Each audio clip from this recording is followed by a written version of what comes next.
जिल्हा परिषद सेमी इंग्रजी प्राथमिक शाळा मनेगाव, तालुका सिन्नर, जिल्हा नाशिक, इयत्ता दुसरी अच्या व्हॉट्सअप अभ्यास वर्गामध्ये मी नवनाथ विष्णू सांगळे सर सर्व पालक आणि विद्यार्थ्यांचं स्वागत करतो. नियमित अभ्यास दिवस 10वा. आज आपण भाषा विषयातील कविता बघणार आहोत. कवितेचं नाव आहे डिंगोरी. जून महिन्याच्या सुरुवातीला आपण ही कविता अभ्यासलेली आहे आणि या कवितेवर आधारित प्रश्नाचे उत्तर सुद्धा तुम्ही दिलेली आहेत. चला तर मग आज आपण ही कविता ऐकूया, बघूया. माझ्या मागे तुम्ही सुद्धा म्हणायची. मी 2-2 ओळी म्हणेल, तुम्ही माझ्या मागे त्या ओळी म्हणायच्या आहेत. चला तर मग सर्वजण रेडी आहात का? मांडी घाला, व्यवस्थित बसा. चला मग सुरू करायची. चला. डिंग डिंग डिंगोरी, भिंग भिंग भिंगोरी म्हणा.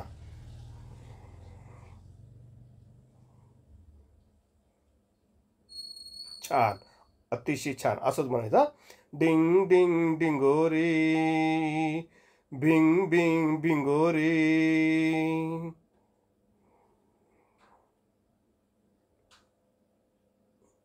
गर गर फिरली, चक्कर येऊन पडली. गर गर फिरली, चक्कर येऊन पडली.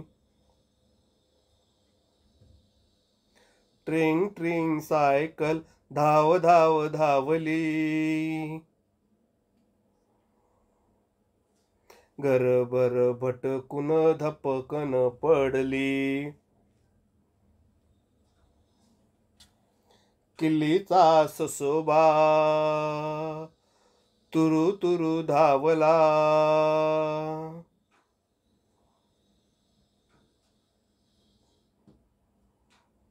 कृती पण करायची. गवत खायला बागेत पळाला. निळ्या निळ्या डोळ्यांची चिमुकली बाहुली.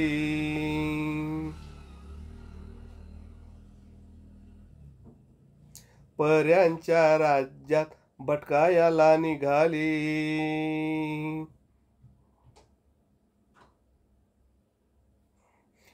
बाळाची खेळणी खेळ खेळ खेळली.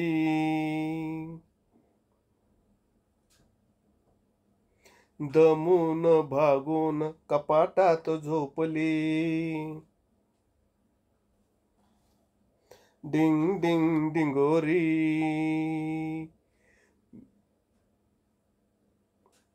भिंग भिंग भिंगोरी. डिंग डिंग डिंगोरी, भिंग भिंग भिंगोरी. अतिशय छान आणि सुंदर कविता आपल्या पाठ्यपुस्तकामध्ये दिलेली आहे. ही कविता ज्यांनी लिहिली आहे त्यांचं नाव आहे कवयित्री मंदा खांडगे यांनी ही कविता लिहिली आहे. मी मागेच सांगितलं की कविता लिहिणारा जर पुरुष असेल तर त्याला कवी म्हणायचं आणि कविता लिहिणारी जर स्त्री असेल तर तिला कवयित्री म्हणायचं. मग मंदा खांडगे यांनी ही कविता आपल्यासाठी लिहिलेली आहे. अतिशय छान कविता आहे ज्यामध्ये बाळांच्या खेळणीचं वर्णन केलं आहे आणि ते वर्णन आपल्याला अभ्यासाला दिलेलं आहे. मग या कवितेवर आधारित आपण काही प्रश्नोत्तर बघणार आहोत. प्रश्न पहिला. आता मी फक्त प्रश्न वाचणार आहे, उत्तरं मात्र तुम्ही शोधायची. ही कविता आपली झालेली असल्यामुळे उत्तर शोधणं सोपं जाणार आहे. पहिला प्रश्न आहे, चक्कर येऊन कोण पडली. चक्कर येऊन कोण पडली. आता याचं उत्तर तुम्हाला लगेच सांगता येईल, है की नाही? मग याचं उत्तर तुम्ही सांगायचे. धाव धाव कोण धावली. मग कोण धावलं ते सांगायचे. ससोबा कसा धावला. ससोबा जोरात धावला की हळूहळू धावला की तुरुतुरु धावला हे मात्र तुम्ही सांगायचं. डिंगोरीची ही कविता कोणी लिहिली आहे. मग डिंगोरी कविता ग. पाटील यांनी लिहिली आहे, केशवसूत यांनी लिहिली आहे की मंदा खांडगे यांनी लिहिली आहे हे मात्र तुम्ही सांगायचं. बाहुलीचे डोळे कसे आहेत. बाहुलीचे डोळे कसे आहेत. पांढरे आहेत, काळे आहेत की लाल आहेत हे तुम्ही सांगायचे. कविता एकदा तुम्हाला म्हणता आली, कविता समजून घेतली की तुम्हाला प्रश्नाचे उत्तर देता येतील. बाहुली भटकायला कुठे निघाली. मग कुठे कुठे बाहुली भटकायला गेली ती सांगायचं. कपाटात कोण कोण झोपले. बाळाचे ज्या खेळणी आहेत, ज्या कपाटात झोपल्या ते कोण कोण आहे त्यांची नावं लिहा. तुमच्याकडे कोणकोणती खेळणी आहेत हे सुद्धा तुम्ही सांगायचं आहे. आणि डिंगोरी कविता कृतीयुक्त तालासुरात म्हणायची. मग काय करायचे, पालकांनी प्रश्न विचारायचे, त्या प्रश्नांची उत्तरं विद्यार्थ्यांनी द्यायची आणि हे करत असताना त्याचा व्हिडिओ काढायचा आणि तो सादरीकरणाचा व्हिडिओ आपल्या ग्रुपवर पाठवायचा, जसे यापूर्वी पाठवले त्याप्रमाणे. मग ही जी कविता आहे डिंगोरी, यावर आपण जास्त सराव घेतला नाही, कारण ही कविता आपली जून महिन्यात झालेली असल्यामुळे आपण पुन्हा ती कवितेचं वाचन घेतलं, गायन घेतलं आणि प्रश्न उत्तरं घेतली. प्रश्न तुम्हाला दिलेले आहेच, उत्तरं तुम्ही शोधायची आहे. काही अडचण आली तर मला फोन करायचा आहे. त्यानंतर आपला पुढचा विषय आहे भाषा विषयातील चित्र पूर्ण करा. मग बघा, इथे एक चित्र आहे आणि ते चित्र जोडण्यासाठी काही मूळाक्षर दिलेत बघा. मग अक्षर क्रमाने लिही, त्याप्रमाणे ठिपके जोड, चित्र पूर्ण कर आणि चित्र रंगव.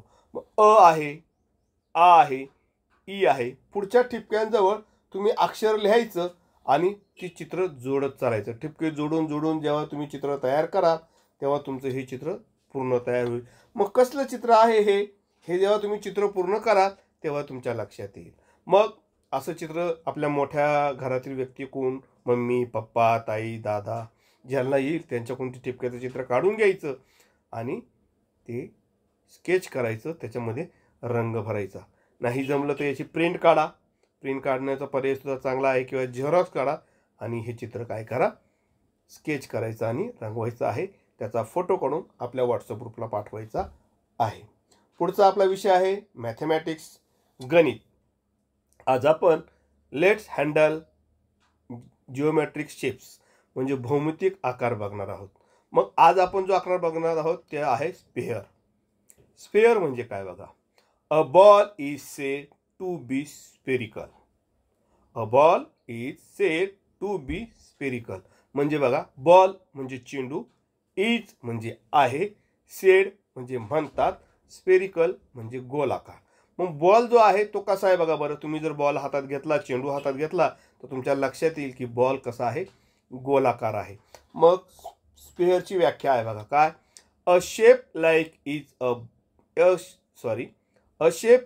अ ball is called a sphere. काय आहे, अ shape like a ball is called a sphere. म्हणा माझ्या मागे. अ shape like a ball is called a sphere. पुन्हा एकदा. अ shape like a ball is called a sphere म्हणजे गोलाकार, बॉल सारखी जी वस्तू आहे किंवा बॉलाला आपण म्हणू शकतो गोल. बॉलाचा जो आकार आहे तो कसा आहे, गोल आहे. मग इथे काही भौमितिक आकृत्या दिल्या आहेत, त्यांच्या आपल्याला जोड्या लावायच्या आहेत. Match the pair. मॅच म्हणजे जोडी, काय करा, जोड्या लावा. मॅच करणे म्हणजे लावणे, जोडी लावायची. मग बघा, एका बाजूला आहे डावीकडे शेप्स आणि दुसरीकडे आहे शेपची नावं. पहिलं चित्र आहे बघा, खोका आहे, त्यानंतर आहे बॉल, त्यानंतर आहे दंडगोल आणि शेवटी आहे शंकू. इथं नावं दिले बघा. सिलेंडर, क्युबाइड, कोन, स्पेअर. माझ्या मागे म्हणा. सिलेंडर, सिलेंडर, सिलेंडर, क्युबाइड, क्युबाइड, क्युबाइड, कोन, कोन, कोन, स्पेअर, स्पेअर, स्पेअर. बरोबर. याच्या तुम्हाला जोड्या लावायच्या. काय करायचं, वहीवर लिहायचं मॅच द पेअर, शेप्स चित्र काढायचे, इकडं नावं लिहायची आणि त्याच्या योग्य जोड्या लावायच्या. जोड्या लावून झाल्यानंतर त्याचा फोटो काढायचा आणि आपल्या व्हॉट्सअप ग्रुपला पाठवायचा. तर हा आपला मॅथमॅटिक्सचा विषय होता. त्यामध्ये पुढे आहे बघा, ट्राय दिस. काय करा, हे करून बघा. Does a sphere slip or roll down when it is place on a side. काय करा, या वस्तू घ्या, या वस्तूपैकी तुम्ही या वस्तू घसरगुंडीवरून सोडा. यामध्ये स्लिप म्हणजे घसरणे, रोल म्हणजे गोलाकार. मग ही वस्तू घसरत खाली येईल की गोलाकार फिरत येईल. बघा, आपल्या हातात जर चेंडू असला आणि तो चेंडू जर आपण फेकला किंवा थ्रो केला तर तो गोल गोल फिरत येतो, याला म्हणतात रोल. आणि एखादी वही असेल, वीट असेल, ती जर आपण घसरगुंडीवरून किंवा वीट उतारावरून सोडली तर ती मात्र घसरत येते, गोल गोल फिरत नाही. मग which of the following objects will slide, which one will roll. खाली काही ऑब्जेक्ट दिले आहेत, ते ऑब्जेक्ट जर आपण घसरगुंडीवरून सोडले तर ते खाली कसे येतील. Which of the following objects, खालील दिलेल्या वस्तू आहेत यापैकी कोणती वस्तू घसरत खाली येईल आणि कोणती वस्तू घरंगळत खाली येईल. मग तुम्ही काय करू शकता, घरामध्ये सुद्धा हा प्रयोग करू शकता.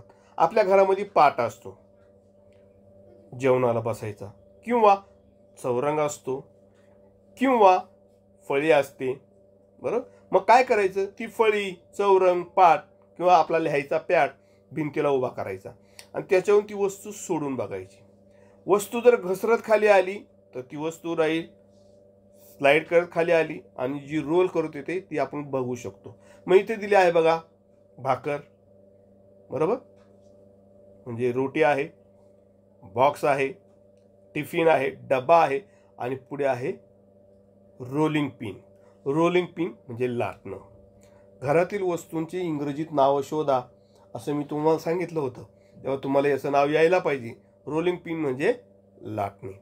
मग ह्या वस्तू जर आपण उतारावून सोडल्या, घसरगुंडीवरून किंवा तीव्र उतारावरून सोडल्या, तर मग लाटणं खाली कसं येईल, डब्बा खाली घरंगळत येईल की रोलिंग होऊन येईल, बॉक्स घरंगळत येईल की घसरत येईल, हे आपण शोधायचं. आणि याच्यामध्ये रोलिंग होणारी जी गोष्ट आहे तिला काय करायचं, गोल करायचं. कारण आपण बघतो आहोत स्क्वेअर, स्क्वेअर म्हणजे गोलाकार.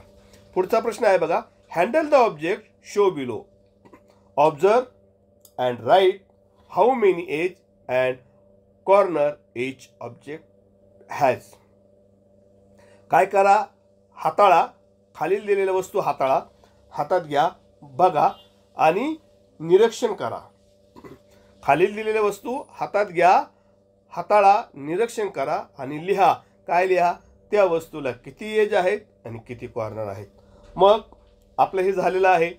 खाली आहे क्यूबाईट, बॉक्स आहे, खोका आहे कागदाचं, नंतर काय आहे, बरोबर कोन आहे, त्यानंतर आहे सिलेंडर आणि आजच शिकवलेला स्पेअर. मग याला किती बाजू आहेत, किती कोपरे आहेत, तुम्ही मोजायचं आणि ते लिहून त्याचा फोटो काढून दाखवायचा, किंवा ती वस्तू हातात घ्यायची आणि सांगायचं की या वस्तूला एवढे एज आहेत आणि एवढे कॉर्नर आहेत. आता माझ्यासमोर माचीस बॉक्स आहे. मग या माचीस बॉक्सला, हा माचीस बॉक्स जो आकार आहे त्याला किती कडा आहेत, 1 2 3 4 असं दाखवायचे. नंतर अजून किती कडा असतील, किती कोपऱ्या असतील, अशी वस्तू घेऊन दाखवायचं, त्याचं सादरीकरण करायचं आणि पाठवायचं. मग तुम्हाला क्यूबाईड घ्यावा लागेल, कोनसारखी वस्तू घ्यावा लागेल, सिलेंडरसारखी वस्तू घ्यावा लागेल आणि स्पेअर घ्यावा लागेल. आणि किती कोन आहेत, किती कॉर्नर आहेत आणि किती एज आहेत हे मला समजून सांगायचं व्हिडिओद्वारे आणि याचा सुद्धा फोटो काढायचा. मग आपण जे आजपर्यंत ज्योमेट्रिकल शेप शिकलो त्या शेपमध्ये किती कॉर्नर आहेत, किती एज आहे हे मला समजून सांगायचं आहे. आपण गणितामध्ये हा भाग बघितला. आता आपण बघणार आहोत भाषा विषयासाठी आपण जो उपक्रम सुरू केला आहे, माझा सराव माझा उपक्रम, यामध्ये आपण आज सुद्धा परत साधे शब्द आणि कानायुक्त शब्दांचा सराव घेणार आहोत. तुम्ही म्हणाल तोच सराव घेताय सर. सराव जरी तोच घेतोय पण प्रत्येक सरावामध्ये वेगवेगळा फरक केलेला आहे. कालचे शब्द आणि आजच्या शब्दामध्ये फरक आहे. चला तर मग माझ्या मागे म्हणायचे, सर्वांनी करायची सुरुवात. मोठ्याने म्हणायचे, मला ऐकू आलं पाहिजे. पर, पार, पारा. म्हणताय का सर्व? मोठ्याने म्हणा. पर, पार, पारा. गर, गार, गारा. बर, बरा, बारा. चल, चाल, चाला. गळ, गाळ, गाळा. पड, पाड, पाडा. कप, काप, कापा. गड, गाड, गाडा. नर, नार, नारा. लट, लाट, लाटा. जड, जाड, जाडा. सर, सार सारा, फट फाट फाटा, बळ बाळ बाळा, कळ काळ काळा, मन मान माना, वर वार वारा, फड फाड फाडा. पुढची ओळ बघा. कल काल काला, मर मार मारा, कट काट काटा. पुढची ओळ. पट पाट पाटा, वट वाट वाटा, फट फाट फाटा. याच्यामुळे काय होणार आहे की आपली जी शब्द संपत्ती आहे ती वाढणार आहे. जास्तीत जास्त शब्द आपल्या परिचयाचे झाले पाहिजे. याच्यामध्ये सुद्धा काही शब्द असे असतील की तुमचे अपरिचित असतील. मग या शब्दाला नेमकं काय म्हणतात, आपल्या आईची, पप्पांची, बाबा, आजी, ताई, दादा, काका, काकू यांची मदत घ्या आणि त्या शब्दाचे अर्थ समजून घ्या, शब्द समजून घ्या. पुन्हा एकदा आपण वाचू. पुन्हा एकदा म्हणायचे. सर्वजण छान म्हणताय. परत एकदा माझ्या मागे म्हणायचे. पर पार पारा, गर गार गारा, बर बरा बारा. छान. पुढची ओळ. चल चाल चाला, गळ गाळ गाळा, पड पाड पाडा. छान. पुढची ओळ. कप काप कापा, गड गाड गाडा, नर नार नारा. शब्बास. छान. पुढची ओळ. कंटाळा करायचा नाही. लट लाट लाटा, जड जाड जाडा, सर सार सारा. पुढची ओळ. फट फाट फाटा, बळ बाळ बाळा, कळ काळ काळा, मन मान माना, वर वार वारा, फड फाड फाडा. छान. अतिशय सुंदर म्हणताय. कल काल काला, मर मार मारा, कट काट काटा, पट पाट पाटा, वट वाट वाटा, फट फाट फाटा. अतिशय छान. तुम्ही सर्वांनी अशा प्रकारे वाचनाचा सराव करायचा, व्हिडिओ पुढे मागे घ्यायचा, जास्तीत जास्त शब्दाचं वाचन झालं पाहिजे. ही सर्व शब्द वहीत लिहायची. तर वाचत असतानाचा व्हिडिओ बनवायचा आणि आपल्या ग्रुपवर पाठवायचा. वहीत लिहा, फळ्यावर लिहा, फरशीवर लिहा, शब्द लिहा, वाचा आणि त्याचा व्हिडिओ बनवून आपल्या ग्रुपवर पाठवा. मग आज आपण काय बघितलं बघा. आज आपण बघितलंय डिंगोरी ही कविता. डिंगोरी कविता तालासुरात म्हणणे, कृतीयुक्त म्हणणे, ती तुमची पाठ आहेच. पुन्हा एकदा कविता म्हणतानाचा व्हिडिओ शूटिंग काढायची, आपल्या ग्रुपवर पाठवायची.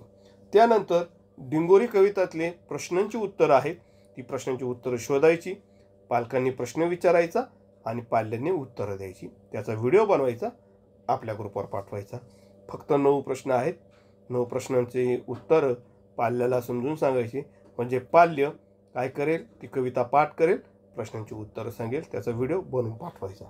त्यानंतर आपण मुळाक्षर जोडून हे जे चित्र आहे याची एक तर प्रिंट काढा किंवा वहीवर हाताने चित्र काढा आणि मुळाक्षर जोडून हे चित्र काढायचं, त्याच्यात रंग भरायचे, फोटो काढायचा.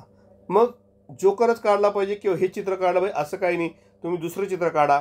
फक्त काय करा, मुळात ठिपके ठिपके द्या, रांगोळी काढा, ठिपके ठिपके द्या, त्याला अ आ इ अशी नियपर्यंत किंवा तुम्हाला जे सुचेल तेवढ्यापर्यंत वेगळी आयडिया, वेगळी कल्पना वापरून सुद्धा करायचं आहे. फक्त याचा फायदा असा होईल की हे केल्यामुळे क्रमवार कोणती मुळाक्षरं येतात. मागे मी प्रश्न पण विचारला होता की वर्णक्रमानुसार अक्षरांचा क्रम लावा. म्हणजे जे शब्द दिले ते क ख ग या क्रमाने लावायचे आहेत. म्हणजे याचा सराव होईल. वर्णक्रमानुसार कोणता शब्द अगोदर येतो याचा प्रॅक्टिस किंवा सराव होईल. त्यानंतर आपण बघितलं स्पेअर. गोलाकार म्हणजे काय, नंतर जोड्या लावायच्या आहे.